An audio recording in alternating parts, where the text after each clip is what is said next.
를 주님께 가져오십시오.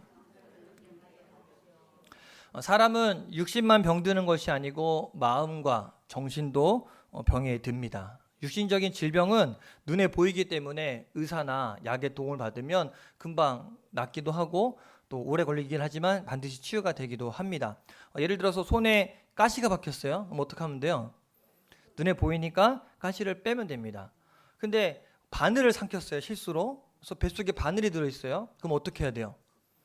내가 뺄 수 없으니까 병원에 가서 엑스레이를 찍고 그 바늘을 발견한 다음에 외과에 가서 그 바늘을 꺼냅니다.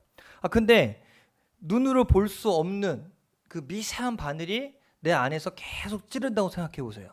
어떻게 할까요? 어떻게 할까요? 뭐 찔러 보신 적이 없나 봐요. 이것은 어떻게 빼낼 수가 없지 않겠습니까? 근데 마음의 병은 마치 바늘이 내 속에 들어와서 눈에 보이지 않지만 계속 나를 찌는 것 같은 그러한 고통이 있습니다. 그래서 오늘날 많은 사람들이 이 마음속에 박혀 있는 상처 때문에 힘들어하고 고통스럽습니다. 현대의학으로도 치료할 수 없는 것이기 때문에 마음의 질병은 이 사회에 아주 심각한 결과를 초래하고 있습니다. 이 병든 마음이 치료되지 않기 때문에 많은 문제들이 오는데, 이 마음의 병은요, 인간을 파괴하고 또 인격을 파괴하고 정상적인 삶을 살지 못하게 합니다. 또 마음의 병으로 인해서 그냥 일반 사회생활뿐만 아니라 신앙생활도 힘들어하시는 분들이 곳곳에 있습니다. 마음의 병이 치료되지 않으면 하나님의 깊은 은혜와 능력을 체험하지 못하는 경우가 생기기도 합니다. 현실적으로 이 마음의 병 때문에 정신분열증이나 발작을 일으키는 사람들도 있습니다. 며칠 전에 오은영 박사가 하는 프로그램이 있습니다. 아이들을 상담하고 부모를 상담하고 해서 문제를 일으키는 아이들을 치료하는 프로그램이 있는데, 거기에 아이가 9년 동안 계속 구토를 하는 거예요. 이유 없이 계속 구토를 해요. 그러니까 애가 중학교 1학년인데 36kg 나가지 않아요. 학교 제대로 하지 못하고 병원에 장기간에 입원해야 합니다. 그러니까 애가 너무 괴로우니까 오은영 박사님 살려주세요라고 편지를 보낸 거예요. 병원에 가서 장기간 입원해도 낫지 못하는 거예요. 근데 이 아이의 질병은요, 위가 문제가 아니고 식도가 문제도 아니고 마음의 병이에요. 마음의 병. 그래서 오은영 박사가 이제 치료하고 회복하는 과정에 있습니다. 실제로 내 마음의 병이 내 육신을 괴롭히고 내 육신을 지배함으로 인해서 더 힘들게 살아가는 경우들이 종종 목격되기도 합니다. 그런데 우리는 그 정도는 아니지만 알게 모르게 심각한 문제를 안고 사는 사람이 너무나 많습니다. 마음의 상처로 인해서 잘못된 습관, 또 삐뚤어진 성격이 자신만이 아니라 다른 사람에게까지 나쁜 영향을 미치게 하기도 합니다. 저는 군대에서 이 군종병으로 있었습니다. 그래서 군대 가자마자 군종병이 된 건 아니고 6개월은 일반 병사로 있다가 7개월째부터 이제 군종병 사역을 했어요. 그래서 그때 할 때 군종 목사님께서 군종병들에게 KHTP라는 이 상담 기법을 가르쳐 줬습니다. 그래서 그림을 그리는 거예요. 그래서 이 KHTP 뭐냐면 하우스 트리 펄슨이라 그래서 집하고 사람하고 그 나무를 그려갖고 그걸 그림을 통해서 이 사람의 상처를 발견하는 그런 상담 기법이거든요. 그래서 제가 군 생활하면서 세봤더니 한 200명 정도를 장병들을 상담을 했습니다. 신병이 들어오면 제가 제일 먼저 상담하고 이제 그 그림을 그리게 했는데, 재밌는 게 뭐냐면 그림을 이상하게 그리는 아이들이 분명히 있어요. 팔을 안 그린다든지 사람의 머리만 있다든지 상상할 수 없는 그림들을 그립니다. 그러면 이 아이와 함께 그 병사와 함께 상담을 해보면 100% 어디에 문제가 있냐면 가정에 문제가 있고 가정에 상처가 있어요. 그래서 이 아이를 냅두면 어떤 일이 벌어지냐면 관심병사가 되고 이 부대 안에서 문제를 일으키는 병사가 될 수밖에 없습니다. 그래서 참 감사한 거는 그렇게 기도하고 병사들을 상담하면서 제가 군생활하는 동안에 군대에 안전사고가 한 번도 일어나지 않았어요. 할렐루야. 그래서 대대장이 저 제대할 때 일반 병사가 제대하는데 밥도 사주고 용돈도 주고 저한테. 제가 그런 사람입니다. 이게요, 굉장한 심각한 문제가 있어요. 이 안에 있는 상처는요, 계속해서 자라나면서 사람들을 나뿐만 아니라 다른 사람들에게도 안 좋은 역할들을 일으키게 됩니다. 그래서 어떤 사람은 예수 믿으면 모든 문제가 다 끝난다고 말합니다. 여러분, 예수 믿으면 모든 문제가 다 끝나죠? 아니에요. 예수님이 답이에요. 맞는 말이에요. 예수 그리스도는 모든 문제의 해결자입니다. 할렐루야. 아니에요? 예수님이 답이에요. 네. 근데 문제는 이 마음의 질병입니다. 예수 믿으면 변화합니다. 하나님의 자녀로 신분이 바뀌고 성령이 우리 안에 거하십니다. 이전 것은 지나갔으니 보라 새 것이 되었습니다. 겉으로 보면 다 변한 것 같습니다. 그런데 문제가 생겨요.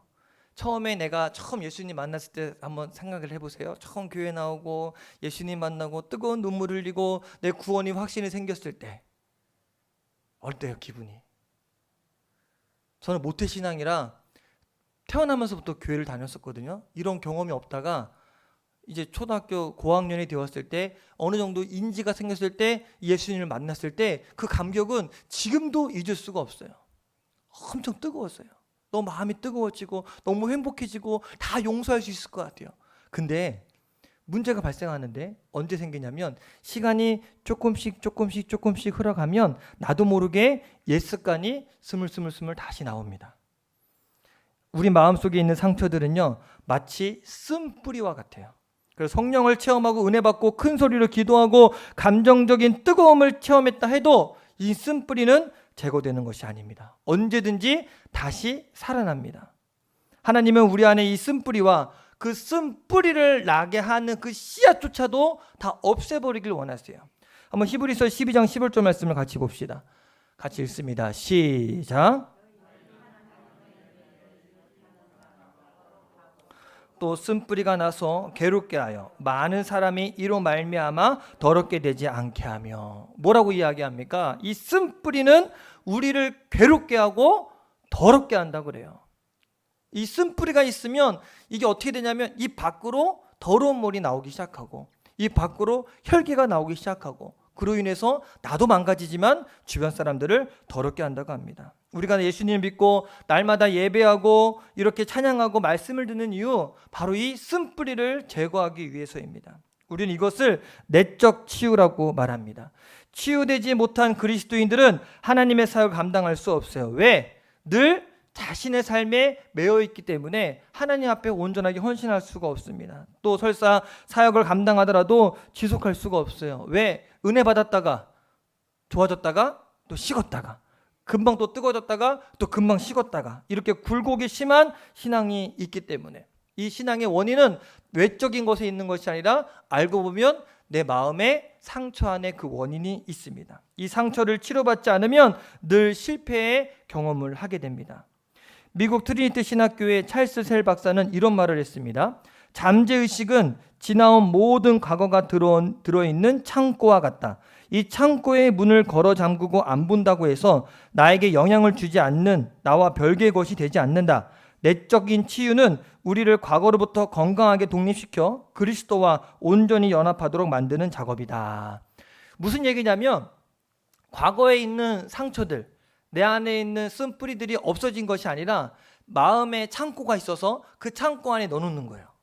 계속 넣어놔요. 그리고 문을 닫아놔. 그리고 나 스스로 나는 괜찮아졌어. 나는 안 아파. 나는 이제 더 이상 상처가 없어. 라고 이야기하지만 그 창고를 없애지 않는 한 어떻게 될까요? 저장되어 있는 거예요. 맞아요. 점점 숙성이 됩니다. 그래서 어느 순간 되면 어떻게 될까요? 창고가 꽉 차게 되면 터지는 거예요. 우리의 과거의 상처 잊어버리고 감추려고 하지만 언젠가는 이 상처들이 다시 살아나서 우리 삶의 아픔과 더 큰 어려움을 가져오게 됩니다. 내적 치유의 실제를 다루고 있는 책이 하는 건 있는데 내 마음속에 울고 있는 내가 있어요 라는 책이 있습니다. 이 책에 보면 한 가지 사례가 있어서 제가 소개하려고 해요. 50을 간 넘으신 어느 교회의 이제 구역장의 이야기입니다. 그분은 열심히 구역장으로 일하지만 자기 속에 있는 내적인 문제, 이 혈기 때문에 늘 고민하는 분이었어요. 다른 사람한테는 혈기를 부리지 않습니다. 화를 안 내요.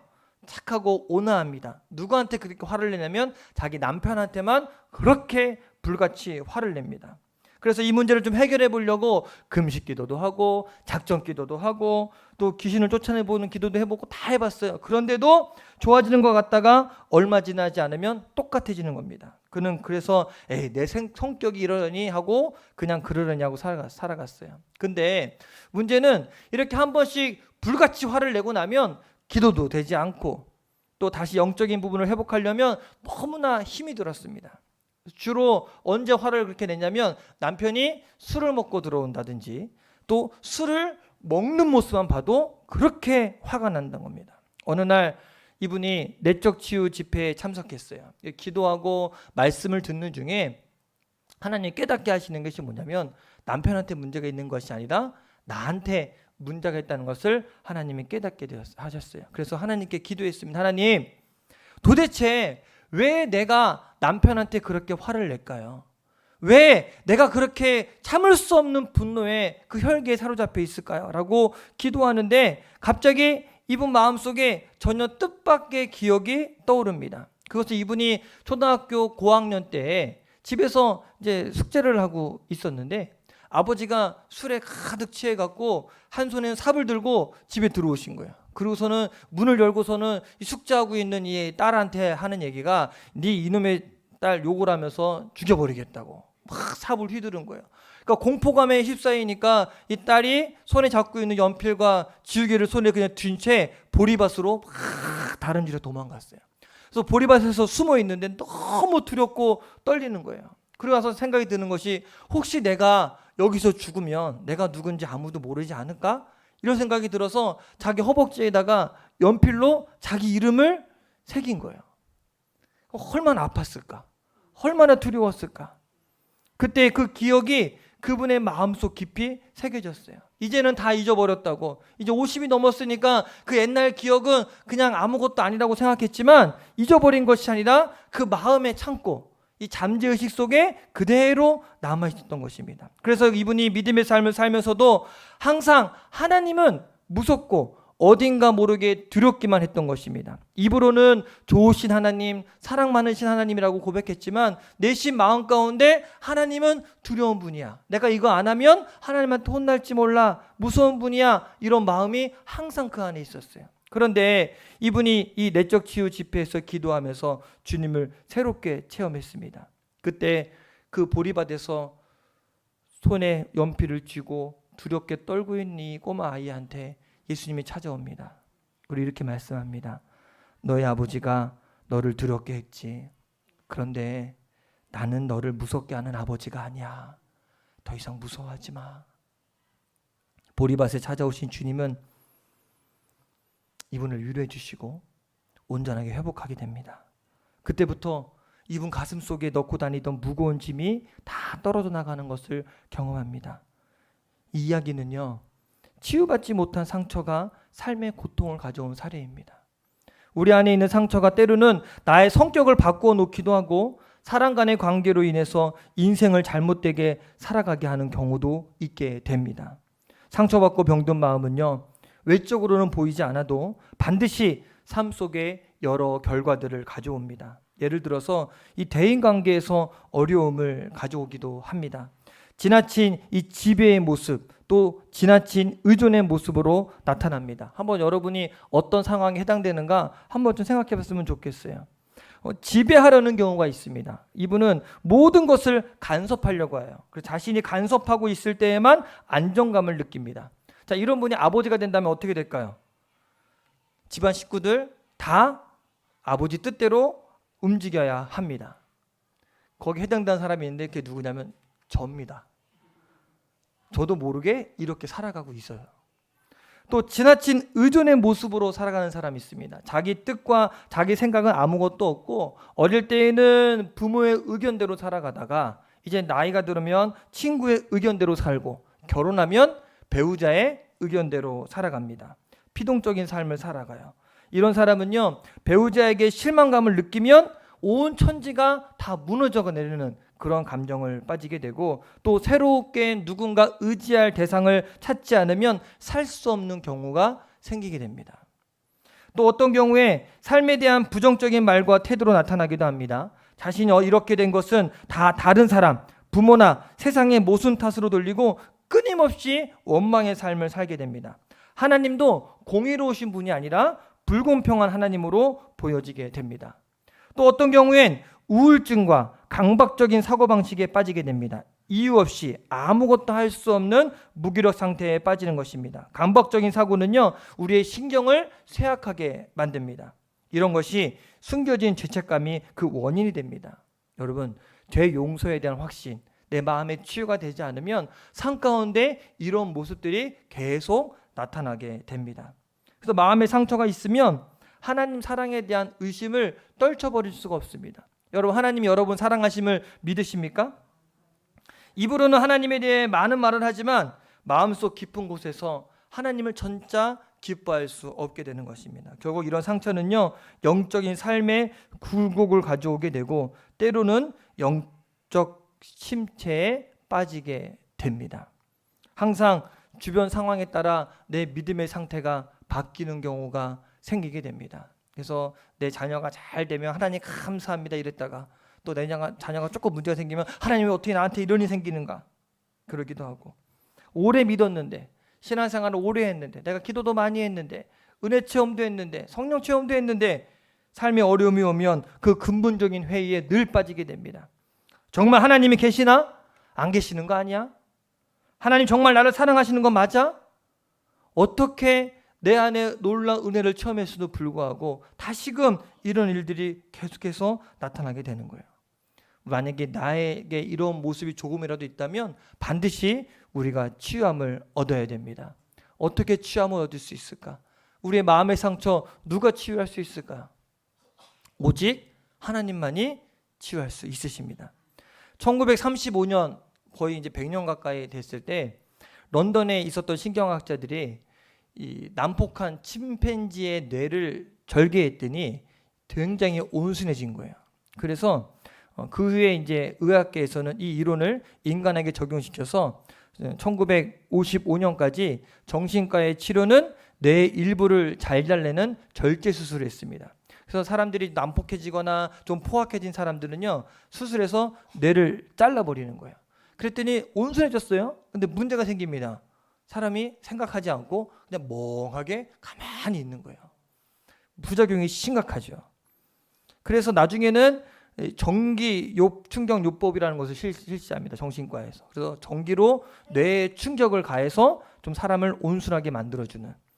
근데 여러분, 이것은요 온전한 치료가 아닙니다. 인간을 단지 동물로 보는 잘못된 사상에서 기초한 것입니다. 사람을 온전히 치료할 수 있는 것은 하나님뿐이 없습니다. 인간의 육체만이 아니라 마음을 치료할 수 있는 분은 하나님입니다. 왜냐하면 그분만이 우리를 온전히 아시기 때문에, 우리를 잘 아는 분이 하나님이시니까 우리를 치유할 수 있는 것입니다. 그래서 우리에게는 네 가지의 마음의 영역이 있습니다. 첫 번째는 내가 알고 남도 아는 부분입니다. 이것은 심리학적 용어로는요, 표면적 자아라고 이야기해요. 이런 경우 예수님을 그리스도 영접하면 가장 많이 변화될 수 있는 부분이에요. 다 아니까. 두 번째는 나만 알고 남이 모르는 부분입니다. 숨겨진 자아입니다. 이 부분은 내가 알고 있기 때문에 하나님께 자백하면 하나님이 치료해 주십니다. 자백이라는 말은 하나님 앞에 내가 입술로 고백하는 거예요. 내 안에 있는 것을. 그러면 하나님께서 우리를 치료하십니다. 세 번째는 나는 모르는데 다른 사람에게 보여지는 내 모습입니다. 나는 몰라. 다른 사람 보기엔 내가 잘못된 모습을 보는 거예요. 그래서 저는 이런 부분들이 많아서 이거를 이제 뭐라고 이야기하냐면 심리학적으로 맹목적인 자아라고 하거든요. 그래서 저는 저희 집사람한테 항상 물어봐요. 그러면 처음에 옛날에는 집사람이 잘 얘기하지 않았어요. 왜 그러냐면 얘기해도 제가 인정하지 않으니까. 왜? 날 아닌데 날 그렇게 이야기하니까. 근데 이제는 그 이야기를 하면 내가 인정을 합니다. 타인의 도움을 필요로 합니다. 그래서 믿을 수 있는 분들에게 도움을 구하냐면 얼마든지 치료할 수 있습니다. 그래서 저는 많이 고쳤어요. 뭐 고쳤냐면 욱하는 성격이 있거든요. 저한테는 이렇게 욱해요. 근데 집사람이 그럴 때마다 저를 잘 코치해줘 갖고 제가 많이 회복되고 그 부분을 고치기 위해 기도하고 회개하며 나가니 하나님께서 많이 치유해 주셨어요. 근데 가장 중요한 게 뭐냐면 네 번째입니다. 네 번째는 나도 모르고 남도 모르는 부분입니다. 어떻게 고칠까요? 나도 모르고 남도 몰라. 근데 내 안에 문제가 있는 거예요. 인간 마음의 70%를 차지하는 부분이 이 부분입니다. 이거를 뭐라고 이야기하냐면 잠재의식이라고 이야기해요. 이것을 마음의 창고라고 할 수 있어요. 아까 얘기했던 마음의 창고 안에 계속해서 쌓여있는 마음의 상처들.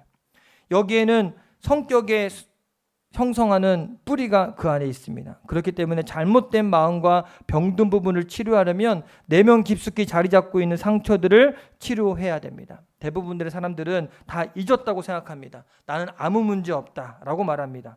다 과거 일이 아니냐라고 말합니다. 그러나 결코 잊혀지는 것으로 끝나는 것은 아닙니다. 그것이 고스란히 우리의 마음의 창고에 다 보관되어졌다가 결정적으로 저일 때에 나타나서 우리를 괴롭힙니다. 여러분 마음의 창고 안에 어떠한 쓴뿌리들이 남아 있습니까?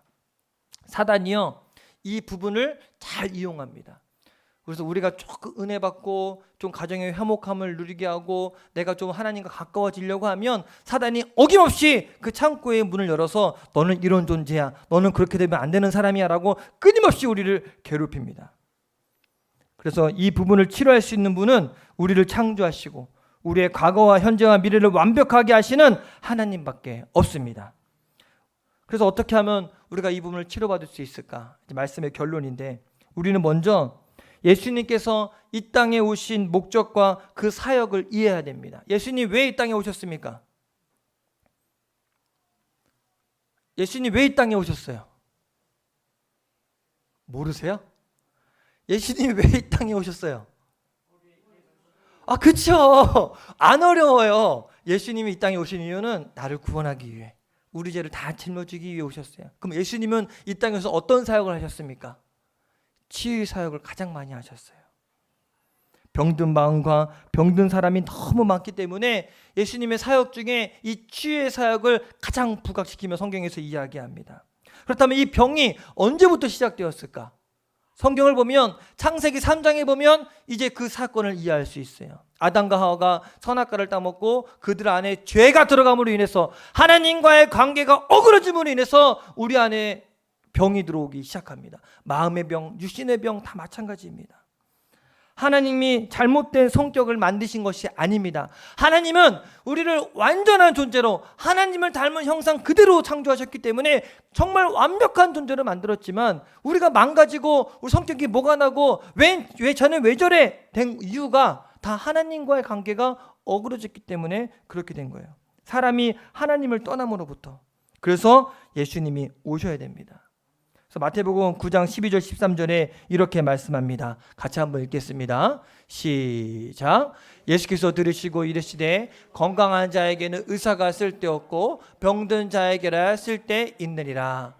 너희는 가서 내가 긍휼을 원하고 제사를 원치 아니하노라 하신 뜻이 무엇인지 배우라. 나는 의인을 부르러 온 것이 아니요 죄인을 부르러 왔노라 하시니라. 또 오늘 우리가 읽은 본문 마태복음 8장 17절에 이렇게 말씀합니다. 같이 읽습니다. 시작. 이는 선지자 이사야를 통하여 하신 말씀에 우리의 연약한 것을 친히 담당하시고 병을 짊어지셨도다 함을 이루려 하심이로라. 할렐루야. 예수님은 병든 우리들을 치유하시는 분이십니다. 예수님이 십자가를 지신 이유 단순히 영혼 구원에만 있지 않습니다. 그리스도로 말미암은 구원은 하나님 형상의 회복입니다. 십자가 사건은 우리의 모든 죄와 상처를 주님이 대신 짊어지시고 다 처리하신 것입니다. 예수님이 죽으실 때 그때 나의 죄가 다 씻겨졌습니다. 나의 상처가 다 해결되었습니다. 이 사실이 믿어지십니까? 그 정도만이 아니라 그 주님이 지금 성령으로 저와 여러분 가운데 함께 계십니다. 그러니 우리가 더 이상 상처로 인해 괴로워할 일이 없습니다. 이제 우리가 할 일이 분명합니다. 나도 모르고 남도 모르는 내 안에 있는 상처, 이 부분을 해결하는 것이 얼마나 중요한지 우리가 인정을 하고 치료해받아야 되는 사실을 인식하는 것입니다. 아이 괜찮아 이것이 아니라 그래 나 이거 회복돼야 돼. 이 문제 해결돼야 돼. 왠지 모르는 내 안에 답답함, 왠지 모르는 내 안에 분노, 내 안에 혈기.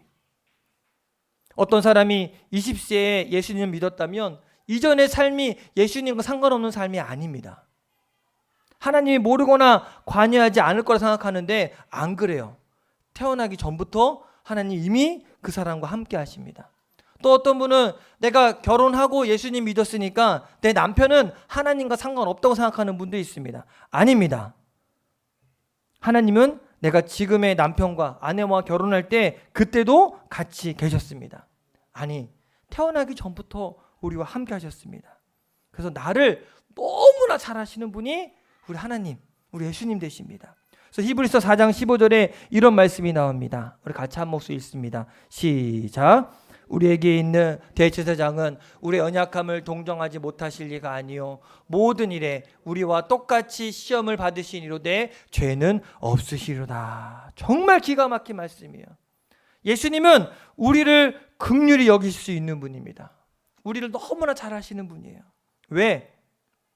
그분이 우리와 같이 시험을 당하셨기 때문에, 우리와 같이 아픔을 당하셨기 때문에, 우리와 같이 수치를 당하셨기 때문에 똑같이 이해할 수가 있는 겁니다. 여러분, 어려워 본 사람은 그 어려운 사람의 마음을 이해할 수 있어요. 근데 한 번도 어려워 보지 않은 사람은 그 어려운 사람의 마음을 이해할 수가 없습니다. 저는 지방에서 교역자 수영에 갈 때마다 저 안에 있는 상처가 한 번씩 떠올라요. 그게 뭐냐면, 처음 제가 송촌교회 부임하고 왔을 때 저희가 한 달 생활을 60만 원으로 생활을 했어요. 그러니까 돈이 없어요. 없는데 이제 지방 수양회를 제주도로 간다고 회비가 10만 원이라고 10만 원 내고 같이 가자 그래요. 10만 원이 없거든요. 그래서 저희 10만 원 없어서 못 가요 그랬더니 저한테 엄청 그런 거짓말 하지 말라고. 10만 원이 대체 왜 없냐고 이야기하는 거예요. 진짜 없는데. 그 다음에는 계림으로 갔어요. 중국 계림으로. 기억나시는지 모르겠지만 회비가 20만 원이래요. 근데 1년 지났다고 형편이 나아졌느냐? 아니에요. 그땐 더 안 좋았어요. 그때 이제 하준이까지 임신했어 갖고 더 안 좋은 상황이었는데 20만 원을 내고 가자는 거야. 못 간다고, 없다고. 그때도 똑같은 얘기를 해요. 쟤는 거짓말한다고, 없는데.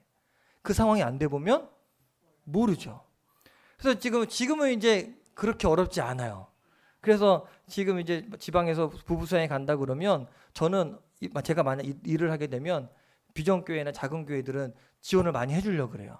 그래서 제가 늘 이야기해요. 겉으로 보는 것과 그 속은 알 수 없다. 내가 겪어보니까, 내가 힘들어 보니까 그 얼마나 어려운지를 알게 되잖아요. 예수님은요, 우리와 똑같이 수출당하시고 아픔을 당하셨기 때문에 우리를 다 아시고 이해하신다는 겁니다. 우리 연약함을 동정하지 못하실 리가 아니라는 거예요. 정말 이 사실이 여러분 믿어지십니까? 그렇다면 이제 우리는 예수님에게로 우리의 문제를 가져와야 됩니다. 내가 아픔을 당할 때 그때 주님은 안 계시는 것이 아닙니다. 나와 함께 있었습니다. 함께 아파하셨습니다. 주님이 알고 계십니다. 이제 그 상처를 주님께 다 내어놓는다면 주님께서 오늘 이 현장에 찾아오셔서 우리를 치유하실 것입니다. 여러분, 그리스도께 상처를 보이십시오. 그러면 주님이 치유하십니다. 내 마음을 내어놓으십시오. 부끄러운 것이 아닙니다. 이거 잘못된 것이 아닙니다. 하나님께 내어놓으면 반드시 치유하십니다. 십자가의 보혈로 씻어 주실 것입니다. 그래서 베드로전서 5장 7절에 이렇게 말합니다. 같이 한번 읽읍시다. 시작.